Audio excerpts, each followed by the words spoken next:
like a newborn baby on a mama's tit. It hasn't escaped anyone that the word privilege has been thrown around very frivolously the last 5-6 years.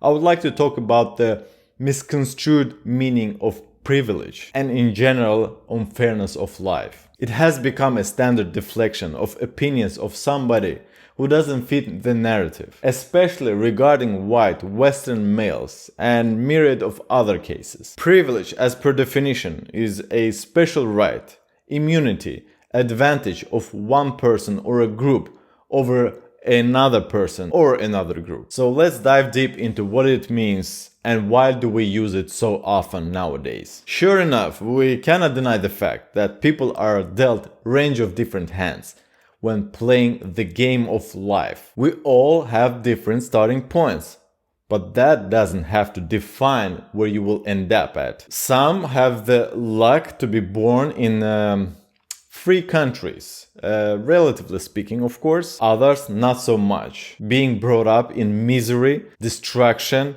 chaos. We always want something that we don't have. We always strive to better our situation. And in this case, people who are born in free countries, free areas, lack any kind of problems. That's false and very dangerous to assume. Now that we go towards a globalized world, people from different walks of life, cultures, get more and more opportunity to meet up, cooperate, work together, interact, live in the same country, simply coexist. And as we find ourselves in initial stages of this globalized world that we are going towards, the past of people, first generation migrants, will surely echo, have an influence and noticeable impact on their lives. This is not an unwritten law, rather a probability because of human nature. Fewer people will go through this transition and adaptation without any hiccups. The ones who are very fit and resourceful, those will find shortcuts, smooth sailing towards embracing a new lifestyle and becoming a part of society, which will enhance their experience and make it easier for them to climb up that hierarchical ladder. That being said, calling a whole group of people or even a gender privileged is being intellectually dishonest, because that would imply that evolution is socialistic and communitarian process, which is far away from the truth. Think about it. The concept of survival of the fittest cannot exist in an egalitarian society where everyone is equal in any possible way, regardless of the origin, background, gender, color scheme, nationality, and so on and so forth. That would be insane. Evolution doesn't fit everyone in its own agenda. Evolution wants the best of the best, and that implies competition, contests, showcasing strengths and weaknesses, winning and losing.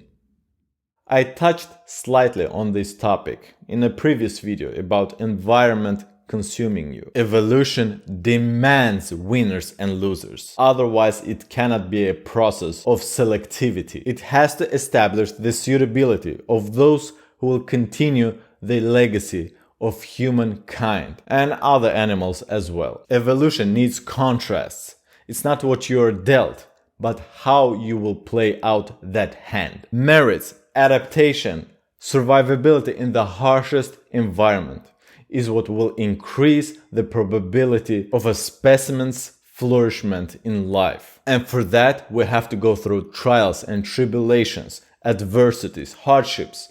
We have to fight. We have to become hardened. It's exactly how we will prove ourselves before life, before universe, before evolution. Prove our suitability to carry on our lineage.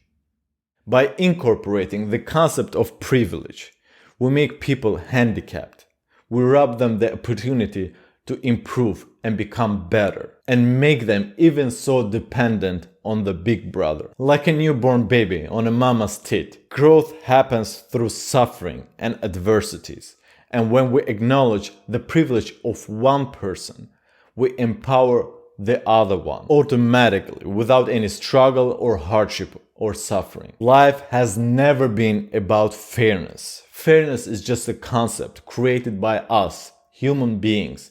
It's a social contract, so that if you feel good and okay, that means I lower the risk of you harming me. And we together grow in one society, marching towards same destination, towards same goal, towards same development.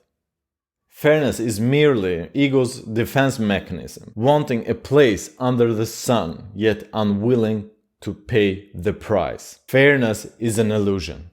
Life is just life, without any judgment. The way it treats everyone is as fair as it gets. Your and my life situation is a consequence of actions and decisions that we have made thus far. And there's always opportunity, and there's always a space, there's always possibility to turn that around and make improvement. It's never too late, and it's better late than never. Acknowledgement of privilege has become weaponized by politicians in order to win votes of their constituents, in order to attract the votes of most active and those who drive the economy. I'll give you a hint. Consumerism, empowering one party and at the same time deflecting the opinions of others, solely based on emotionality. A real case of segregation, if you must. Remember this: fairness is an illusion. Fitness is evolution. I'm sure you're curious why Socrates didn't like democracy. For that, watch this video. What is your experience with privilege? Tell me in the comment section below.